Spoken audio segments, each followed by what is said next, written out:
Can't get it in full screen. What's wrong? I can't get this in full screen because it won't open up in Reader.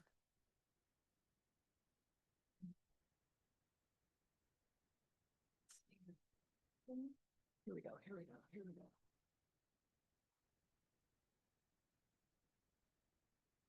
Full screen. Ta-da. Thank you.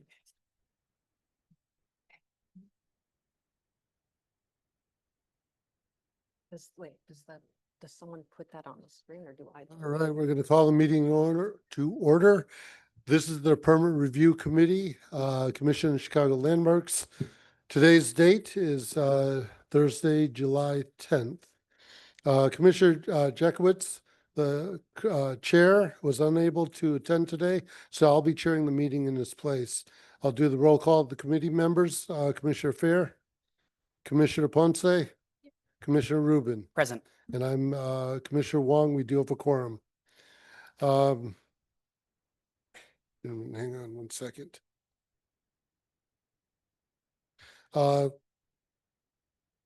First item on the agenda is to request a motion to approve the minutes of the June 9th meeting. Those were included in your packets. If there are no other discussion, I'd like to request a motion. So move. And so moved by Commissioner Rubin, and a second. All in favor, say aye. Anybody opposed? The motion carries unanimously. There are 4 projects on the agenda in today's meeting. Staff to the commission will present the project on the agenda and state the recommendation. Following the staff presentation, the committee will have an opportunity to ask questions of the staff. The applicant may then make a statement. Following the applicant's statements, members of the public may then make their statements. I'd like to ask anyone other than the applicant wishing to make a statement on any item on today's agenda to complete a public comment card and give the card to a member of the staff. Comment cards are available at the door as a courtesy to other individuals wishing to offer comments. We ask that members of the general public limit your statements to 3 minutes or less. When the time comes for public comment on the item on the agenda, I'll call your names to the comment cards and ask you to make your statement. At that time, please state your name and the interest organization or company you represent, if any. First item on the agenda is the building, the field building located at 135 South LaSalle. This is a proposed rehabilitation of lower floors, levels 1 through 14 and 25 of the building for residential and commercial uses, including modifications to the historic storefronts on the ground floor. Installation of 2 separate canopies over the entrance doors located on LaSalle and Clark Streets, repair and replacement of existing windows, the removal of non-historic mechanical penthouses, and new rooftop decks. And Joyce, the floor is yours. Thank you, Chairman Wong. Facing the wall, hold on a second. Sorry, I should have shown that before. Facing the Wall Street of the West, the field building stands in Chicago's financial district, occupying a full half block bounded by LaSalle, Adams, and Clark Streets. Originally named after the city's early merchandising mogul, Marshall Field, whose vast estate financed its construction. The building was designed by Graham Anderson Probst and White and was constructed over a 6-year period between 1928 to 1934.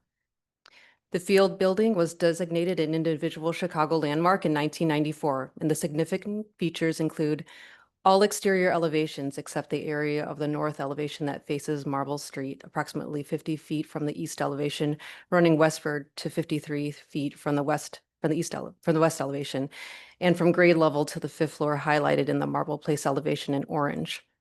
The main floor, 2-story lobby arcade and parallel basement arcade are defined as only those areas of the basement, 1st story and 2nd story of the building, which are open to the general public and not any area leased to a private tenant. And the building roofs are not considered significant historic or architectural features. However, the commission shall have the right to review and approve or deny any city permit relating to the addition of any enclosed tenant space proposed to be constructed on any existing building roof. As part of the LaSalle Corridor Revitalization Initiative, the applicant is proposing to substantially rehabilitate the building. The lower level, ground level, and level 2 will be utilized for commercial use. Levels 3 and 4 will be converted to parking areas. Levels 5 to 14 will be converted to residential units, and roof levels 5 and 25 will be converted or partially converted to residential amenity spaces. The remainder of the building, which was historically used as offices, would remain available for future development and reoccupancy. The applicant is pursuing federal historic tax credits and has submitted a Class L application that is currently under review by DPD. Shown here is a typical floor plan for residential levels 6 through 12. There will be approximately 44 units per floor for an estimated 394 total residential units. On the street level shown here, new residential entrances are proposed to be installed at the LaSalle Street and Clark Street elevations at the locations shown in the dashed ovals. These elevations currently have single bay windows on the ground floor. The applicant provided historic photos from the 1950s that show a larger center door opening on the north end of the LaSalle Street elevation. The original drawings show that the opening contained a revolving door and ornamental metal surrounds. The applicant proposes to reestablish this larger opening to provide a new residential entrance with window profiles, metal finishes, and detailing to match the historic frames. The windows will have clear glazing that will provide light and views into and out of the new residential lobby.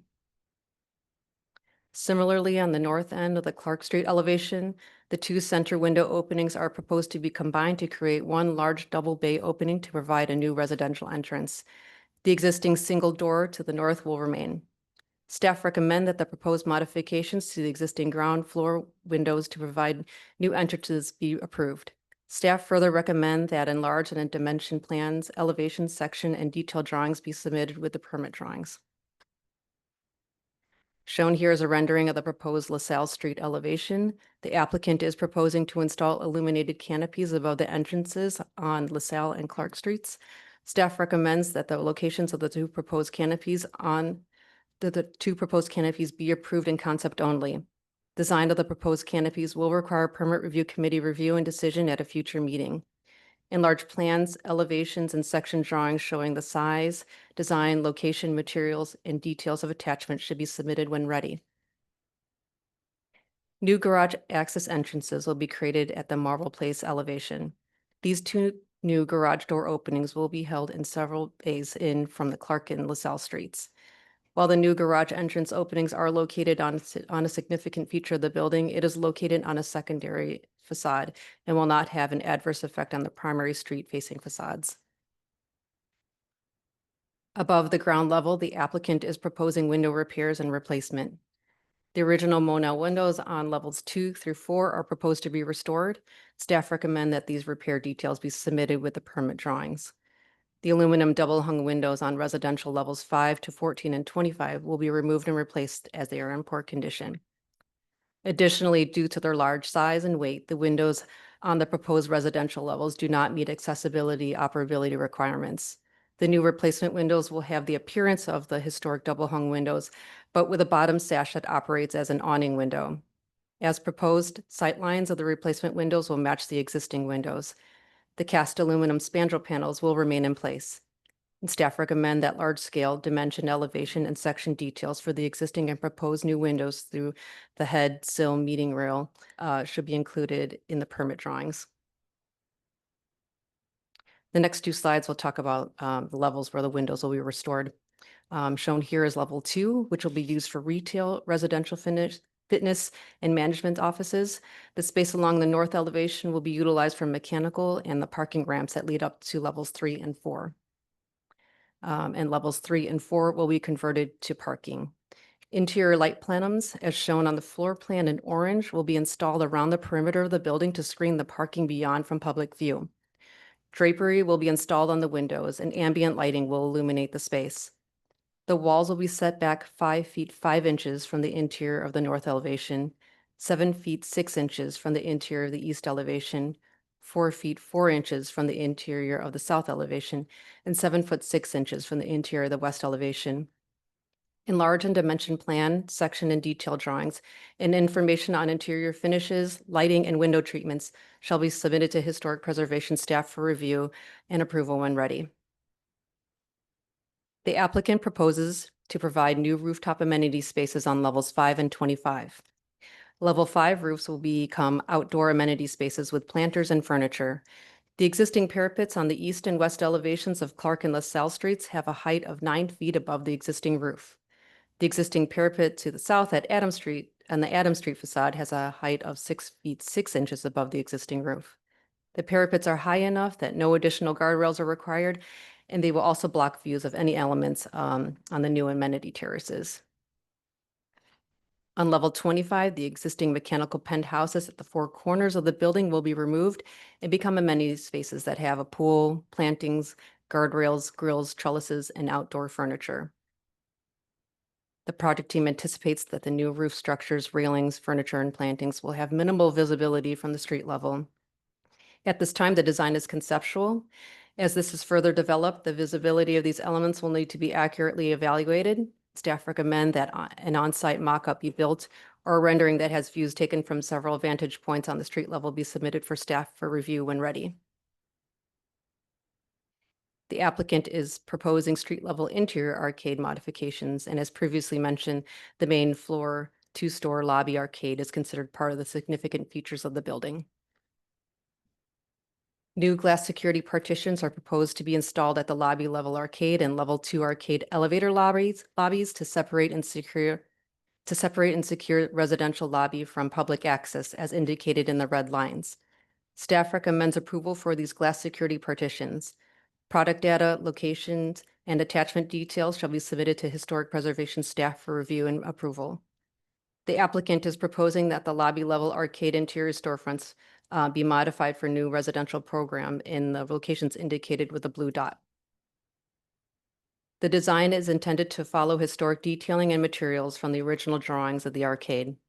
Staff recommends that the modifications to the interior storefronts be approved in concept. For each new modification, provide a large-scale dimension plans, elevations, and detailed drawings of the existing conditions and proposed changes for review and approval. The existing non-historic windows currently installed on the second floor arcade will also be removed to restore the original openings. Existing lighting in the arcade will remain and lamping will be upgraded with new discrete sconce uplights. Lighting mounting will reuse patched openings and joint lines in the stone. New uplights are proposed to be added to the top of existing signs and above the LaSalle and Clark Street entrances.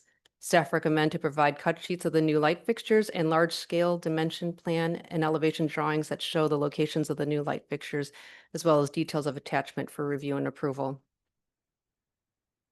No signage is approved at this time. Drawings of any signage to be attached to the facade and the canopies shall be submitted for review by historic preservation staff under a separate permit application submission and should include enlarged and dimension elevations, sections, and details of attachments with materials and illumination identified. Alderman Conway has reviewed the project and is in full support. Letters of support were provided at your places before the start of the meeting. And that concludes my presentation. I have representatives from ownership, the architect, the historic consultant.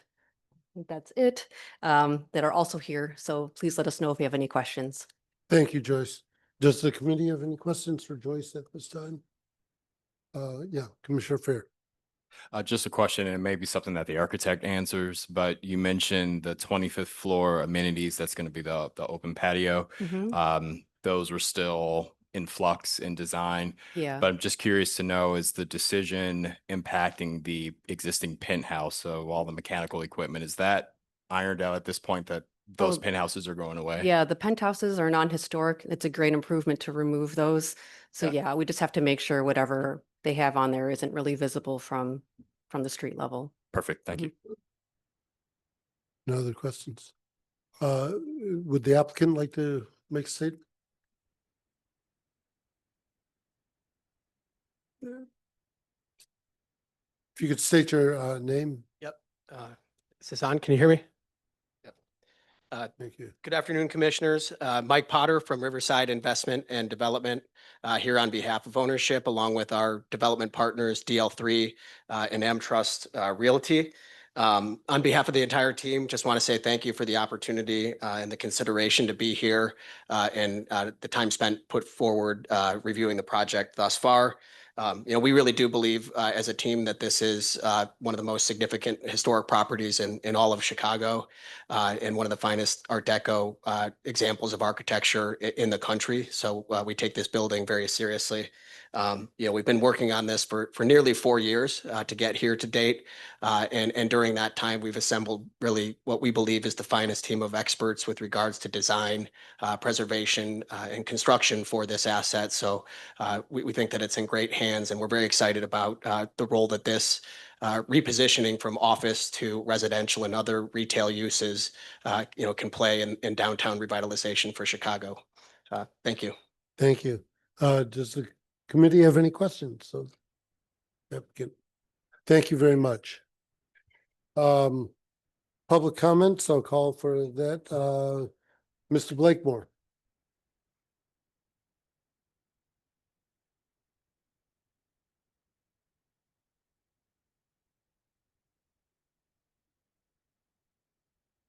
Mr. Blakemore, did you want to speak? Oh, I'm too old to be coming down here and speaking on behalf of my community. I'm so weak. Anyway, the developer of these abandoned empty buildings on a sale. Mr. Blakemore is always playing the race card. Always playing the race card. I look at the race of the developer and what's going on with these old buildings that you're getting federal money now, and you're going to get a permit, and you're going. One thing that I'm fortunate to know, I associate with people with knowledge, and they told me that it's going to be very, very difficult to turn these buildings over to not only commercial but residential. Now, how much would each one of those units cost? And now they're saying that the elevators are in the wrong places, and they might have to share the bathrooms and the kitchens. And in our city, they have ventilation laws. What do you mean by you got to have fresh air? And these buildings do not meet these standards. And so they're going to lower their standards where these rich developers, these owners of these outdated buildings on the sale, that could become an health issue. The ventilation. Now, that's why it's very important for me to come to these meetings. See, I have an old building and it's empty.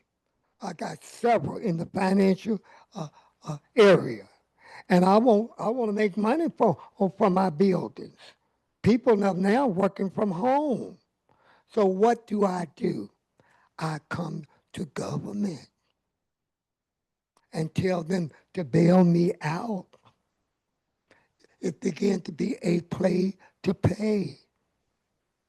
It's in Conway, one of the richest Altamans in 34. The gerrymandered all the way from Carrie Elson out here. How could they do that? Why did they do that? Conway. So the rich is getting rich.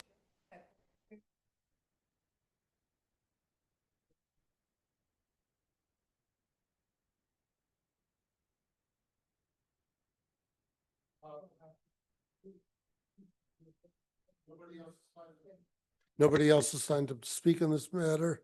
If there's no other further discussion, I'd like to request a motion to adopt the staff recommendation for the project. Is there a motion? So moved, Commissioner Ponce, and second by Commissioner Fair. Commissioner, Yes. and I am a yes as well. The motion carries unanimously. Congratulations, guys. Next item on the agenda is the property located at 4828 South Kenwood in the Kenwood District. This is the proposed approval of an existing curb cut and side driveway installed without a permit. New extension of a driveway to provide access to a new parking pad at the rear of the home, site work and installation of a pool in the rear yard. Tyler, this is yours. Thank you. Good afternoon. The subject property is a two-story single-family residence located on the west side of South Kenwood Ave between East 48th and East 49th in the Kenwood District. The lot is 50.3 feet wide and 187 feet deep and does not have alley access. The house itself is a contributing Queen Anne-style residence with a gabled roof and large front porch as shown in the CHRS photo at left. An existing curb cut on Kenwood and a driveway are located to the north of the lot as shown in the photo to the right. The existing driveway was never permitted and terminates in the side yard as shown in this existing survey. A permit for work to add a pool in the rear yard was received in May of this year. While not the subject of the permit, the proposed site plan shows the driveway terminating even closer to the street. In response to corrections from both zoning and historic preservation, the applicants have applied for a permit to legalize the driveway and curb cut. This revised site plan associated with the driveway permit shows the proposed modifications to the driveway. The existing curb cut and apron are highlighted in green for clarity. The orange highlighted portion of the driveway is existing to remain and is 8 feet in width. The driveway is proposed to be extended back to the rear yard where a parking pad with space for 2 cars is proposed to be provided behind the building. A new 6-foot tall gate is proposed to be installed across the driveway aligned with the front of the house, and this gate was already reviewed and approved under a previous permit. Per the Commission's adopted guidelines for driveways, new curb cuts along street frontages to allow for parking in the front of the property or driveways leading to the side or rear yard are not acceptable in historic districts where curb cuts are not characteristic of the original development. The Kenwood District developed from the 1850s to 1880s as a suburb separate from the city of Chicago at the time, and parts of its street grid lack alleys. Because it was developed without alleys, curb cuts and driveways were part of the pattern of development during the period of significance for the district. This Sanborn map from 1925 shows a masonry 2-car garage at the rear of the lot, which has since been demolished. Site features are not shown on Sanborn maps, but this garage was likely accessed from the existing curb cut via a driveway that has since been partially removed. Because the property historically had a curb cut and driveway in the past, and curb cuts are part of the district's historic pattern of development, staff believe that maintaining the existing curb cut and the proposed extension of the driveway to the rear yard will not have an adverse effect on the property or district, and recommend approval with these conditions. First, the site plan received 625/25, showing the extension of the existing driveway back 115 feet from the front property line, and 2 parking spots in the rear yard is approved as proposed. Second, as proposed, a gate shall be installed across the driveway aligned with the front facade of the building. And third, the site plan for the previous permit, 10106-8684, for construction of the swimming pool shall be revised to incorporate the extended driveway and parking pad. Alderman Robinson has reviewed the proposal and is in support, and one of the owners, Pascal Noel, should be present and is also available to answer your questions. Thank you, Tyler. Does the committee have any questions? Commissioner Fair? Just one question about the fence. Is the intent for the new fence that's being added to match the existing that had already been approved previously?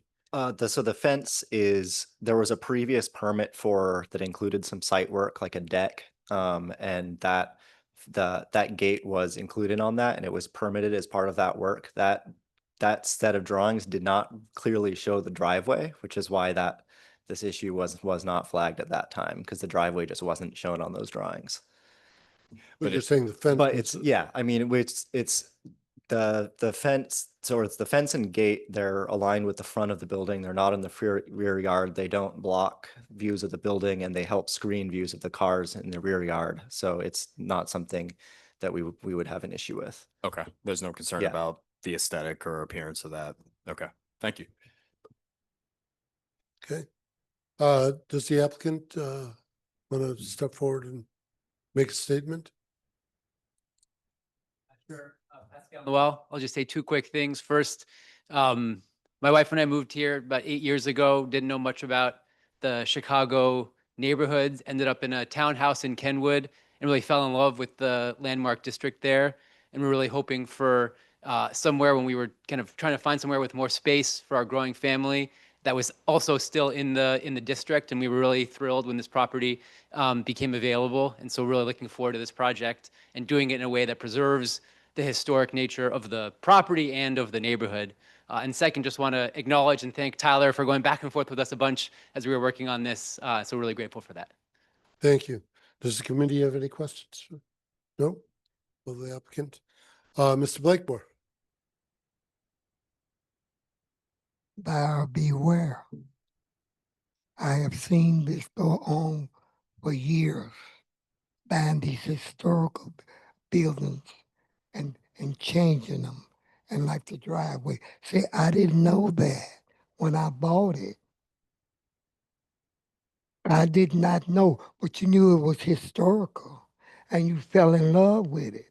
But you didn't know that what true history means, that you should be aware that's a historical district. And you saying by you not knowing, then you're going to come to government. You're going to go to Mr. Robinson. That area is Pratt Winkle, the county. And now that's one of her ultimates. So you should have been aware of this. And now you're coming to a government body. So I believe, I don't have to be, it doesn't have to be correct that it's paid to play. What do you mean, Mr. Blakemore, pay to play? I mean exactly what I'm saying. This man is able to pay the ultimate. And he's able to change that historical driveway and make what's illegal, legal. Money talks and bull walks. So that's why it's very important for Mr. Blakemore to show up and speak up. You all are supposed to protect these historical landmarks from the driveways and everything. But if he said he fell in love with it, he didn't know. Well, you should have known. And it's no excuse. But now you go to government and with your clout, with the ultimate, and the ultimate is not even present. And I believe it's pay to play. It might not be pay to play. You could have just been naive of what is historical. It means everything around it. And that's historical. But now it's beginning to be inconvenient to you. So you come to government to change it. So that's, I'm outraged. I see this from time and time again. And you all let them get away with that. You never denies that. Why? Why? Don't you say, oh no, you can't do this, sir. This is historical and you can't do this. Why do you always? Thank you, Ms. Blakemore. Nobody else signed up to speak on this item. Therefore, I'd like to request a motion to adopt a staff recommendation for the project. Is there a motion? Commissioner Rubin. Second, Commissioner Fair, Commissioner Ponce. Commissioner, I am a yes as well. The motion carries unanimously. Next item on the agenda is the property located at 1356 North Hoyne in the Wicker Park District. And this is also, this is in the first ward.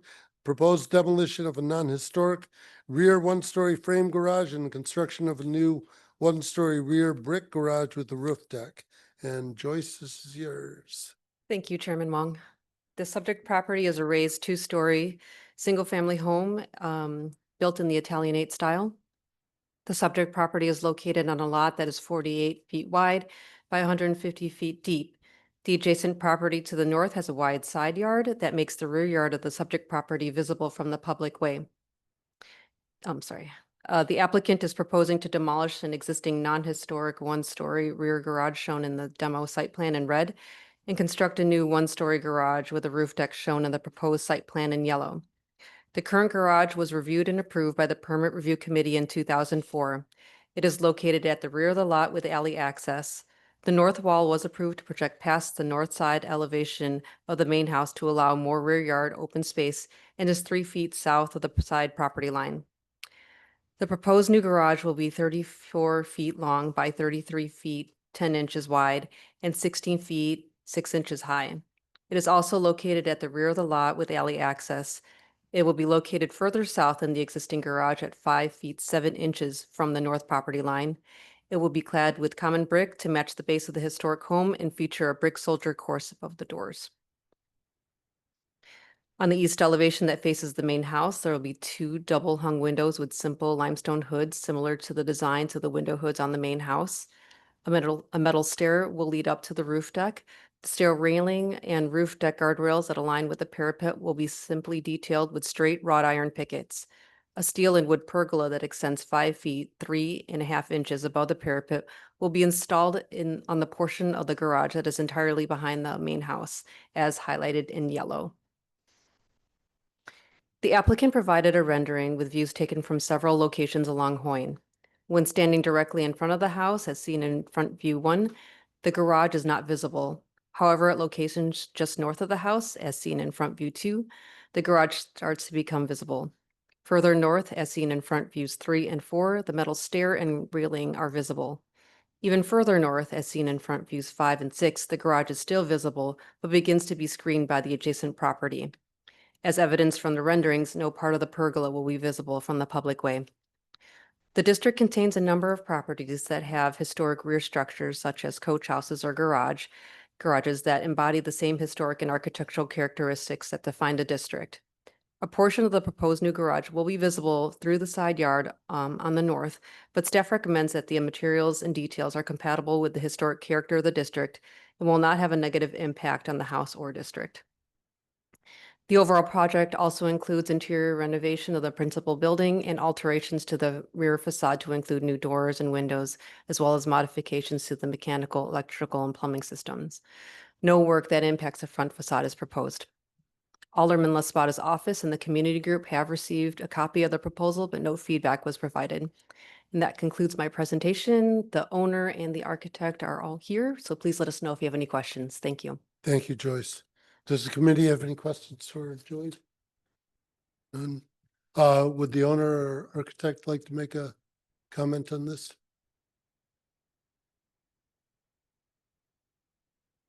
Good afternoon, Commissioners. My name is Jim Kaufman. I'm a principal at Kaufman O'Neill Architecture, and we are the architects for the project. And in the 15 years that we've been in business doing renovation work all over the city, including a number of historic renovations, this is the first time we've had to come before you as a committee. So this is all new to us, and I thank you for taking the time to listen. We've been working a lot with Joyce to make sure that the project is fitting with the neighborhood, the style and character of the neighborhood. And it was really important to the owners to provide in this new garage the roof deck, because as most city properties, there's not a lot of space. So they're trying to take advantage of every bit of the outdoor space that they can, hence the roof deck on top of the garage. It was really important for us and the owner to not mimic exactly the house, but be very sympathetic to the materials, especially using the exact same brick. We've matched the brick to the house. And then the limestone sills and heads at the new windows, like Joyce said, those match exactly the existing conditions of the existing house.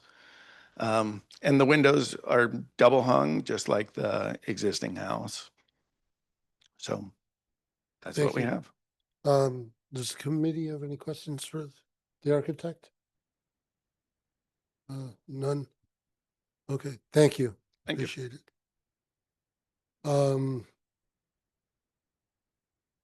Mr. Blakemore. Where's yours? Thank you.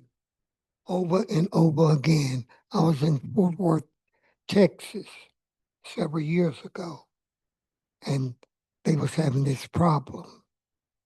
And they made a decision that you have to tear it down. You just have to tear it down. It was a non-conformity, conforming structure. So you're going to tear down that non-conform structure and put up another one when it never should have been anything there at all. So it's suspect that it's pay to play. And it's, with these historical buildings and everything, it's mostly all the time, it's the rich, the powerful, and most times play the race card. It's the whites. They got the money. They got the money to get the honey. So it's very important for me to speak up and speak out where we can have good government. Mr. Blakemore, you know, and then say beep, beep, beep, beep, beep. You didn't say beep, beep, beep when he was speaking. I'm looking. I got eyes and I can see. They all lily white. Well, it's something is wrong here. Perhaps, Mr. Blakemore, you can play the race card and you can play with the money. These people in position, they got money. They got money. So money makes the world go around, make this committee permit to okay this. They don't even have a poor person. They can't challenge it. They don't have any money. So again, it's very important for me to come to these meetings. So I got about, how many black people you have in here, Mr. Blakemore? I got one or two that look like me, but I don't know if they think like me because they're working. I'm not working for the government. I can say things that they can't say. I don't have to go along to get along. No way.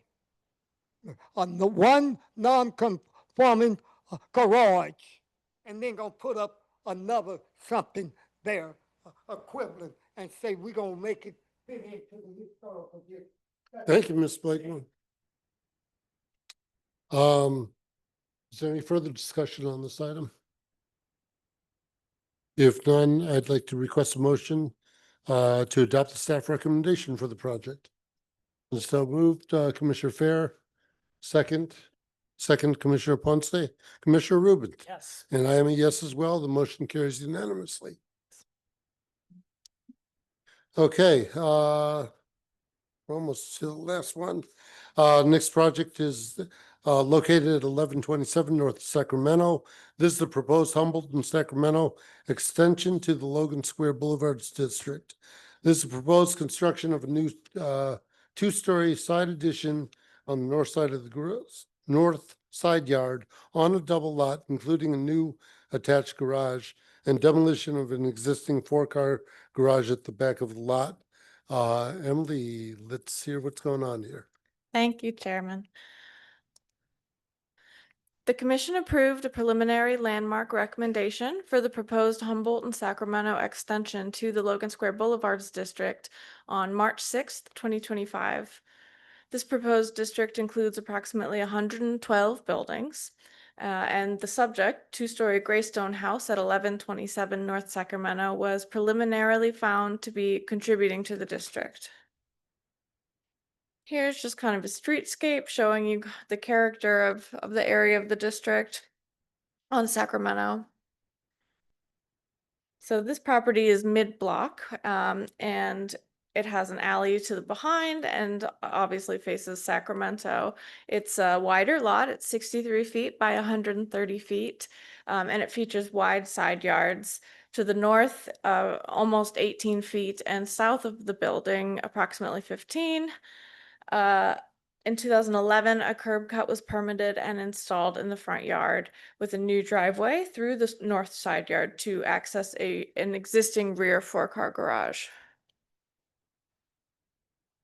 So on June 26th of 2025, Historic Preservation staff received a permit application for the construction of a new 2-story side addition to the existing 2-story house, which includes an attached garage on the first floor.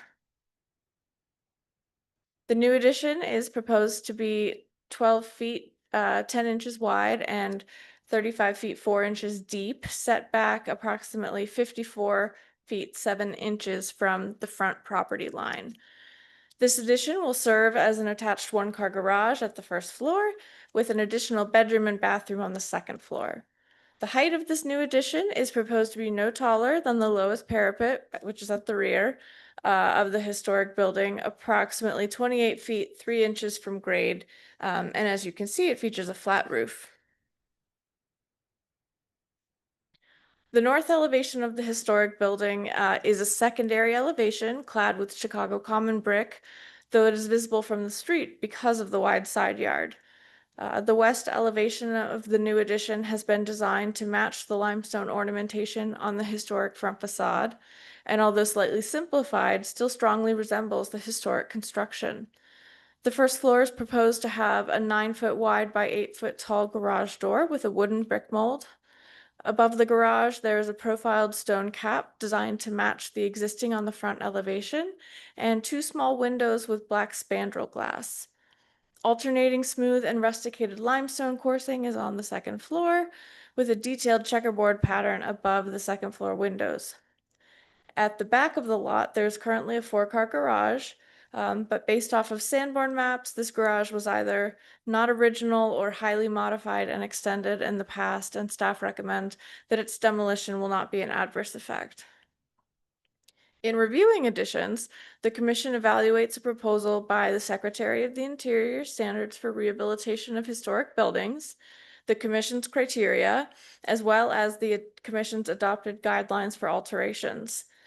It's important that any new construction not overwhelm a historic building and designed to be compatible with their building, but differentiated enough so as to not appear historic. The Commission's policy has been to encourage additions at the rear of a property which match the width and height of the existing building. In rare cases where visible side additions are deemed appropriate, such as if the site does not allow for a rear addition, they are substantially set back from the front facade and are shorter and simpler than the historic building, reading as clearly subordinate to the original character of the property. Per the Commission's guidelines, additions will only be allowed if they do not alter, change, obscure, damage, or destroy any significant features of the landmark or district. Of particular concern are the effects of an addition on a building's historic relationship to its site, on a building's size, shape, and roofline, and on individual design details, elements, or materials which constitute all or part of a building's significant features. So this context is important. As I mentioned, staff received a permit application for this construction on June 26th. While the Historic Preservation Division wasn't made aware of the project until late June, based on the Department of Buildings application system, the permit application was officially processed on January 2nd of 2025, with zoning review completed February 2nd, all of which predate initiation of the district designation, which was in March. Following the zoning review, various approvals were obtained over the course of 4 months. Ventilation, refrigeration, architecture, fire. The date listed in the system for the final data review is June 25th, 2025, at which point the application was forwarded to Historic Preservation Division the next day. So staff communicated with the expediter, met with the homeowners and their architect on July 2nd to discuss the project. Per the homeowners who purchased the property in spring 2024, They were totally unaware of the ongoing landmarking efforts. They purchased the property with specific intentions, including adding an attached garage and creating a large landscaped rear yard. They developed plans all through 2024 and submitted their permit application in January, as I mentioned. This has been explained. The architect submitted a narrative and a presentation along with drawings and plot of survey, and the owner submitted a separate narrative, and they are both here to make their presentation or statement following this. So staff recommend that the proposed addition will have an impact on the overall form, scale, siding, and character of the historic building as seen from the street. In addition to the overall impact on the size of the historic home, the front elevation of the proposed addition is designed to match the historic front facade in the use of materials and general detailing, rather than reading as secondary and subordinate to the historic building. Should the committee, given the specific circumstances of the project, including the timing and review of the subject permit application, which again was initiated well before the commission approved the preliminary landmark recommendation for the district, and the fact that the existing historic building will remain intact with its primary character defining features unobstructed, approve the overall location and form of the addition, staff recommend the committee direct the applicant to revise the design to address the following: the architectural details and materials of the addition, which replicate those on the front facade of the historic building, should be simplified to differentiate the addition from the historic house by eliminating the limestone proposed on the west elevation and cladding the addition in brick that blends better with the general color of the common brick. Should the committee not approve this application, or if the owner does not agree to address any conditions of approval, the committee would then refer the application to the full commission for preliminary approval or disapproval at the upcoming August 7th meeting. Preliminary disapproval, if issued, would require expedited consideration of the proposed designation and permit application. Pursuant to section 2-120-820, the commission must schedule and conduct a public hearing on both the designation and the application and must notify City Council of its recommendation within 90 days. Alderman Fuentes and Logan Square Preservation have been informed of the project and the timing considerations. No statements were received, but they are aware of it. And like I said, we have ownership and architect here. Do you guys want to, I have your presentation on here. Would you like to do that? Or a statement? It's up to you. Statement, yeah, of course. Thank you, Emily. Does the committee have any questions of Emily at this time? Commissioner Rubin. So, thank you, Emily. In the scenario where this would require expedited consideration for proposed designation, that's talking about that's proposed individual designation. Yeah, the way Deanna can take it. Commissioner, it would be for the entire district. Okay. So the designation that's in process is for the district. Okay. And It's still pending. It and hasn't it's been. pending. And Okay. if we have the general thing is that if you do have a denial of any permit during the process of designation, everything gets basically consolidated into 90 days of receiving the application, so that the owner is not waiting 9 months to, for a decision. And within that 90 days, the final recommendation to City Council on the designation of the entire district also has to be made. Understood. Thank you. Thank you. Any other questions for Commissioner Fair? I'm just curious if there is any precedent for kind of two conditions. One, this scenario that we've literally found ourselves in, which is kind of in the in-between. So A, if there's any precedent for that, and then B, speaking specifically to the building, the proposed modification in the broader district, are there any examples that we've seen of this type of setback addition? So just curious about those two, if that's been studied. If I am understanding the first question, your question is related to precedent of the timing and the designation where a permit was in process and the designation then was initiated. As you can imagine, with designation of landmark districts, we will always encounter cases where there would be some planning or permit applications in process. There has been one case, to my knowledge, in the past 26 years, where we did have one property where they were actually at the point of pulling the permit within days of initiation of a landmark designation, where the commission did make the decision that that timing was enough of a concern that they did not apply the typical standards and did allow the permit to proceed. But in many cases, it's just really difficult to compare everything. No case is really identical. Hopefully that answers that first part of the question. You want to answer the second part of the question? Yeah. Second part of the question, though. Yeah. About any examples of this specific condition. We looked pretty pretty far as much as we could. There was nothing with this exact situation. You know, there are a couple of lots that have wide side yards, but you know, of like two flats, gray stones, that sort of a thing. This is not typical of the historic construction. There was, if I recall correctly, not in this district, but the Wicker Park district, there was the rehab of a home. That was the one with the underground pool.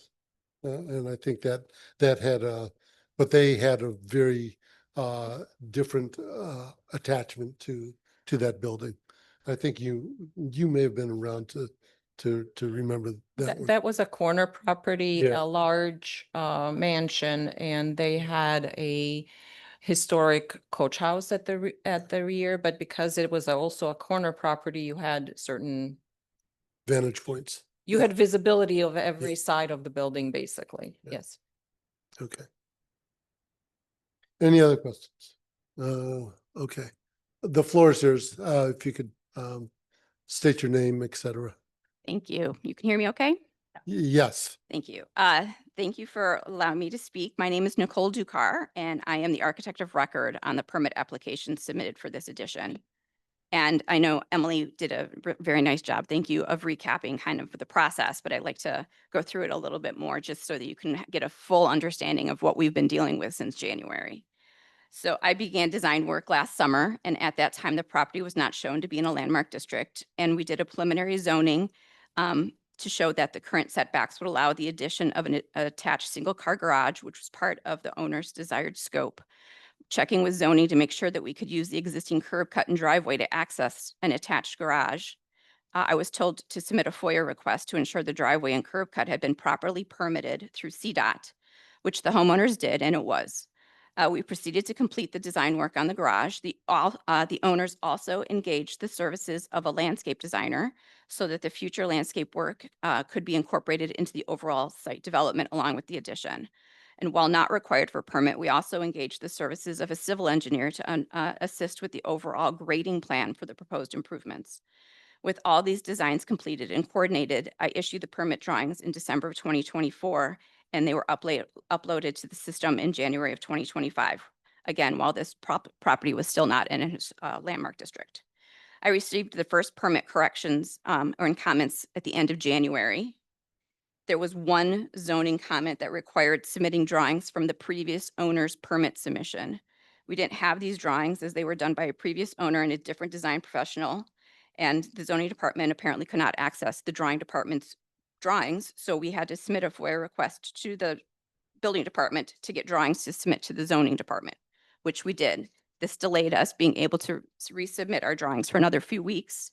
So we resubmitted in the middle of February, again, before the landmark district was started. We waited almost 6 weeks for the review of that resubmission. and I received a second set of permit comments on or around March 28th. These comments, it appeared, did not have a review by the reviewer, who she either rejected them or had not read most of the responses.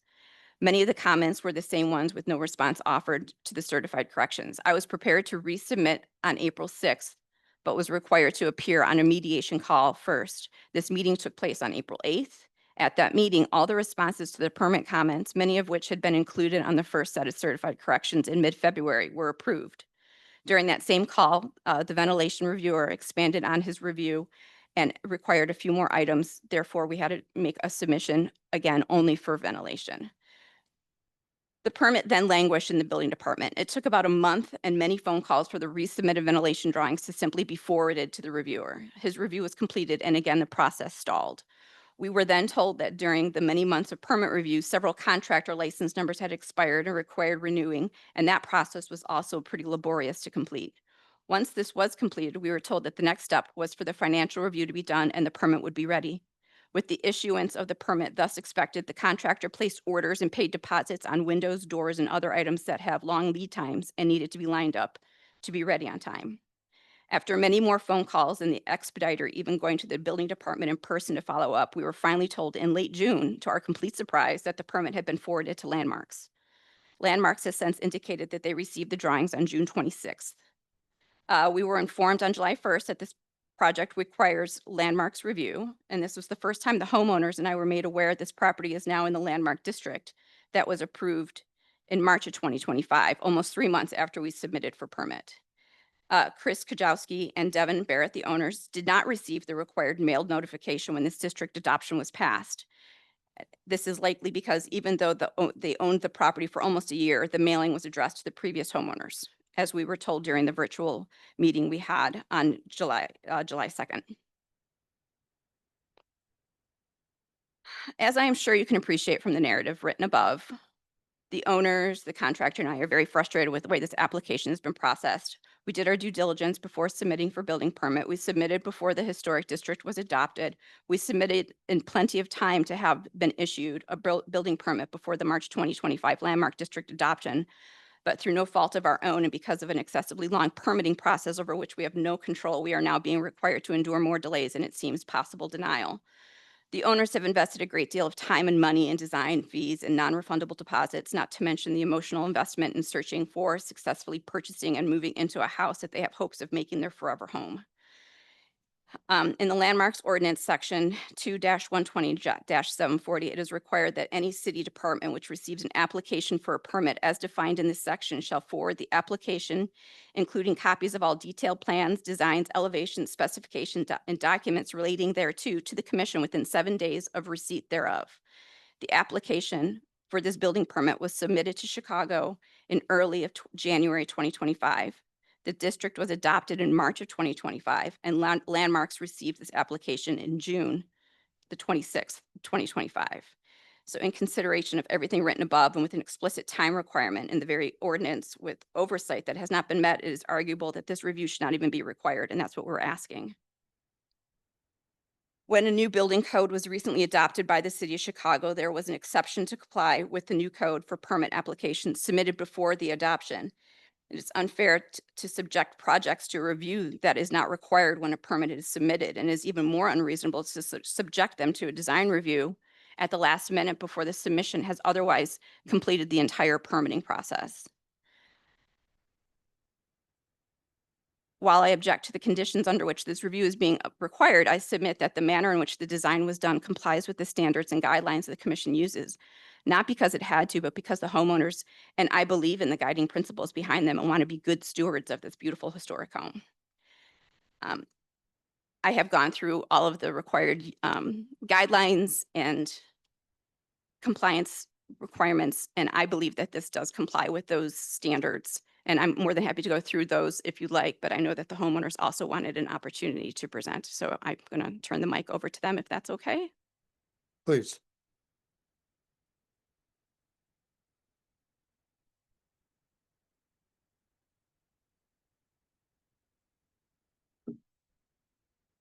You just state your name and Hi, good afternoon. I'm Chris Kajowski. It's my wife, Devin Barrett.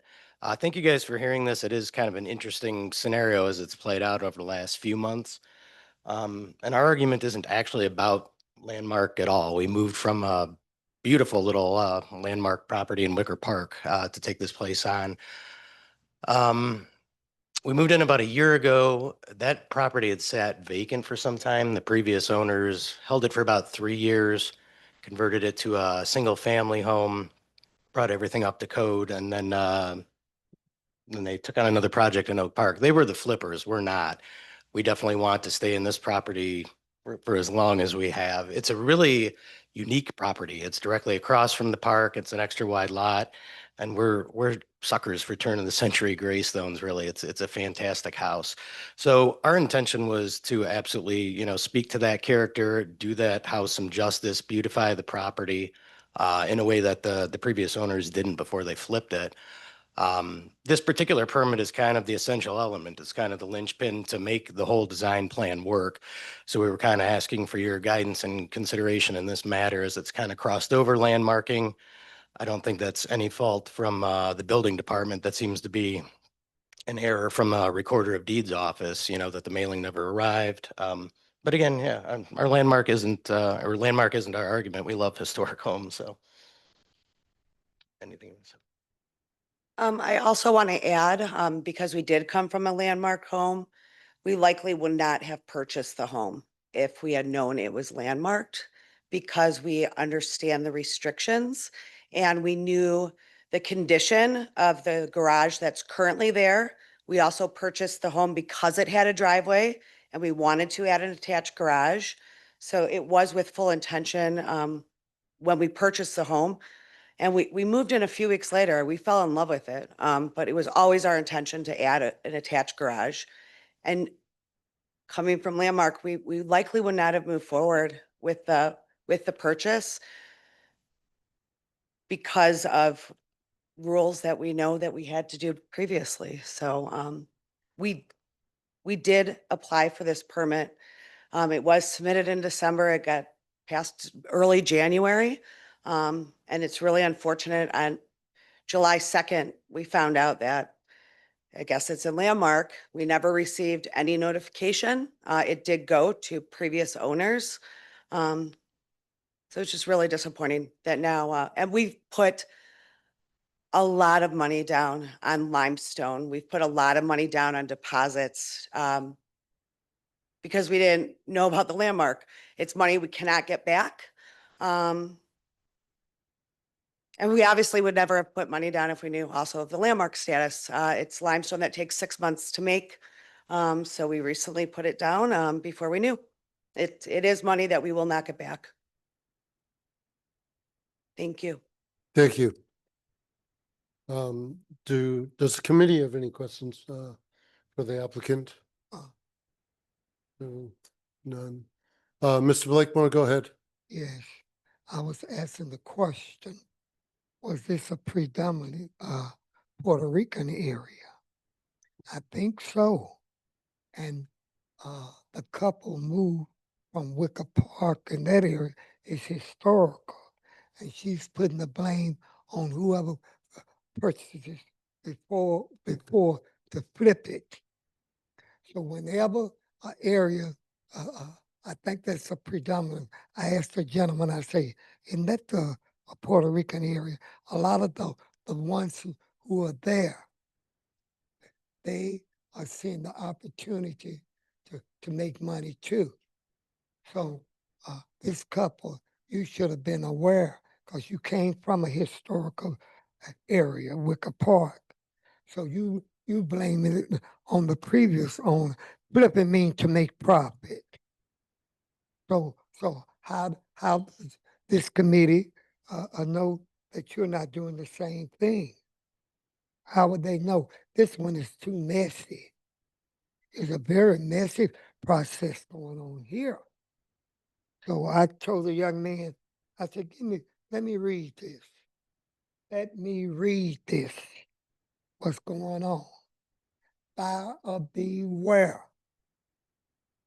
So another thing, when you started seeing whites moving into areas like the Puerto Ricans now flipping those old buildings and making money. And these that's coming in, how do you know they not flipping to make money also with this historical landmark? So the games that people play, a game, and you let them play this game. You are, while I'm talking, you two are talking. You all are supposed to be the experts. You young man, you all supposed to be the expert. This is too messy here. We're listening, There's Mr. Blakemore. too much going on here with this particular property. Mr. And Blakemore, buyer please. beware. Buyer beware. When you bought this, you were supposed to beware because you came from a historical land area, Wicker Park. So you get the government you deserve, and you deserve the government you get, and it should not be pay to play. And thank you. Thank you, Ms. Blakemore. We've heard a lot here. I guess I would like to go back to the owners. You know, this is a very unfortunate situation. And you really got caught in the middle of a lot of different situations of which, you know, you could sit here and point fingers all day, right? I think one of the things that has been asked within the staff recommendation in terms of the addition facade, at least a visible facade from the street. Are you telling us that all of that material there's been a deposit put on all of that material as well as and or purchased? Okay. It takes 6 months to make, so we put the deposits down a while ago before we knew there was landmark status on the home. Because we didn't want to delay it even further with how long the permit process was taking. Oh, sorry. Yeah, I'm sorry. This is all being recorded, so Yes, we did put a deposit down on the limestone material for the addition. okay. The question, you know, that arises is that, you know, with these new additions attached to a historic home, I don't want to say it's Disney-fied, but you get to that point where you're trying to make a recreation of what that original was. What we are trying to recommend to a lot of folks that come in that are looking to do something like this is to make it different. No issue with the location of the windows, no issue with the height, you know, the elevation itself. But have you tried at all to kind of, I don't know, taking those same pieces that have already been purchased to reconfigure them in a manner that might be simplified? Yeah, can we have our architect speak to that, please? Okay. I have started. We received the recommendation in the email, I think on Monday or Tuesday of this week about what the staff was going to say. And I have done a look at trying to simplify the limestone that's even on this edition. I have physical paper copies here that I'm happy to share with you of what I'm looking at doing instead. I think one thing as Michael, hold on one second.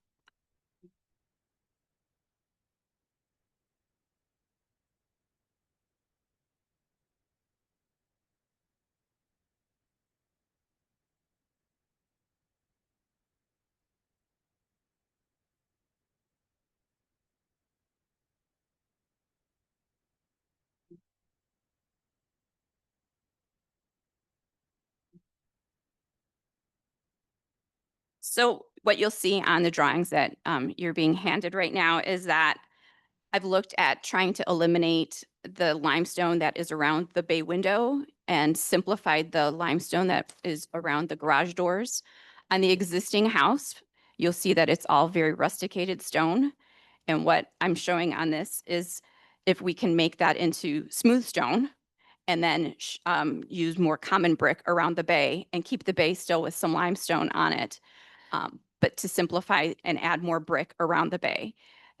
Using the common brick is lovely. We're doing it on the back of the house because we have common brick on the back, but we are experiencing some difficulties with even getting common brick because it's not being made anymore. So to find Chicago common that's going to blend with the side of the house and also what we already need for the back of the house provides some challenges for us as well.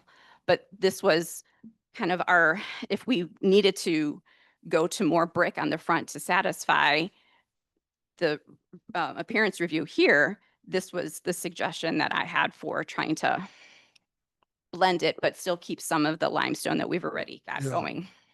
So, I'm going to let the architects in the room He's the one. speak to this. Well, no, I think you did that. The architects of, You- You did some of the heavy lifting, Ernie, because Commissioner Long, because I think that's where our head was at, given the timeline.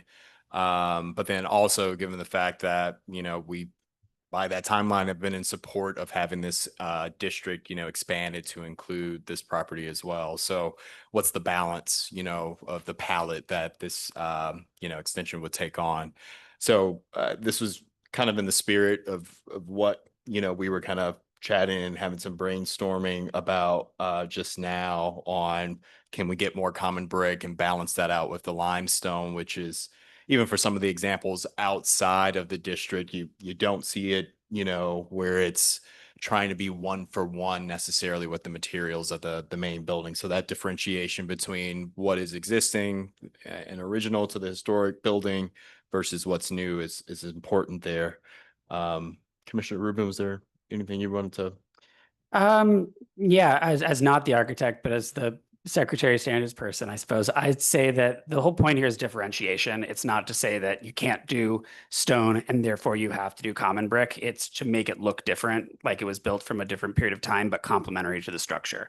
This drawing is very helpful. It shows, regardless of the entire timeline of what you've been going through to get to the point where you're standing here today, you've been nimble and been able to look at the design and find a way to adjust it to this looks like a 2025 design complementing a structure from a century ago. So I appreciate that. Thank you. I think the intention has always been to honor what was there, but obviously there is not a house from 1893 that's going to have an attached garage on Right. it. So by virtue of what the function is on this addition, it will stand out as being of a different construction date. I think when you look at the gray stone and the limestone that's on the front of this house, I tried to capture it in some of the images that I sent. It's weather worn. It's softened. Mhm. It's definitely 130 years old and glorious, and we have no intention of touching it. But I think by virtue of just it being from whatever quarry it came from, we're not going to match exactly in a color, and it's not going to, and what we're going to do is going to have sharp, crisp corners that are always going to be 130 years behind in developing a patina and an age that the existing historic front has. So the thought process has always been to blend it and match it and try and do a really nice job and create something that is going to be a wonderful piece on this house for hopefully another 130 years, but to never make anyone think that it was original. Commissioner Ponce? No, well, I agree, and this elevation is certainly helpful, and I appreciate it as well. And I agree with fellow commissioners that and it seems like that you are taking staff recommendation just to make modifications to simplify the design. It is unfortunate that this is happening, but I think that we'd like to work with you so that you can get to where you need to be. And thank you for this. Thank you. The last thing, I mean, just getting maybe into where if there was kind of further refinement of that elevation is, there's the limestone surround at the garage door itself. And just thinking about what that relationship is going to be of the existing building, the fact that this is going to be set back, I'm noticing that there's, just the elevation difference between the two of where those materials are. I mean, granted, there'll be new limestone at the building contrasted against the existing, but they still will relate. So is there some logic around kind of a datum that we could begin to set up that kind of connects, the two a little bit better? And is there also an attitude where we maybe move some of that limestone that's immediately at the garage? Does it become banding, and is that where we kind of find the datum while still, kind of incorporating the limestone? So just, I think there's some refinement that could still happen with that. So I don't think I noted it on the drawings that I printed that you all are looking at, but what I was suggesting for all of the limestone that surrounds the garage door is to do it smooth face, which is going to stand out and differentiate itself from the house front 40 feet forward, just by virtue of the fact that everything on the front of the house is a heavy rustication. So I was hoping that that would be something that just dressing the face of it would help give you that differentiation. I mean, this is super helpful. Really thank you for this. I think to move forward, what we'd like to do is go with the staff recommendation. I think you've already started to figure it out. Give it a little bit more refinement. I don't know whether staff or Commissioner Fair I'd be happy will to do that help final recommendation. And I think we'd be good to go at that point, if that's acceptable. So just some clarity, what does that mean as far as a timeline is concerned? How fast can you get this done? So if I'm understanding correctly, the commissioners want to approve the form, shape, scale of the addition. They agree with your changes on the facade. The only modification is, as Commissioner Fair was describing, this datum line and the surround around the garage. So if we can have that conversation happen, if you can send us a revised drawing. If you send it to us tomorrow, we will forward it to him. He will sign off on that based on his comments, and we can approve the permit based on that drawing. And so those drawings that I will send over, I'm happy to do it immediately, is dressing the face with the smooth limestone satisfactory? I would say that's the right direction. So I will, basically, I'm going to send you the drawing that you can't see from there, but I've added the notes where it's smooth face limestone, it's common brick, and I'll just send that over. Are you requiring more? Yeah, so I think, the other thing that I just mentioned was just in terms of the elevation of where the limestone is, if you're looking at that elevation, you see, at the main building, you've got some of The jointing, I the- think. not only the jointing, but just the elevation itself of where you've got really where the first floor meets the second floor. You've got some natural lines that occur there above the porch. How does that tie back to, the detailing that's happening at this, kind of the extension itself? Does that make sense? I think so. Are you talking about the height of the coursing? Yeah, yeah. So obviously with 37 feet of brick between the two, I don't think you're gonna read them together. You'll view them together. I mean, that's the downside, I guess, of the wide lot there, is that you'll get that front on view. You'll also get it on the angle. So it may not be a big move. I don't know the answer off the top of my head, but if you could, We're give talking some about thoughts of tweaking the that. dimensions of the. It could coursing? absolutely be solved by just tweaking those dimensions. Understood. Yeah. Okay. But thank you for understanding and, kind of already having some ideas in that alley. Thank you. So, so what I'd like to do is to request a motion, but that motion is going to be revised. Is that correct?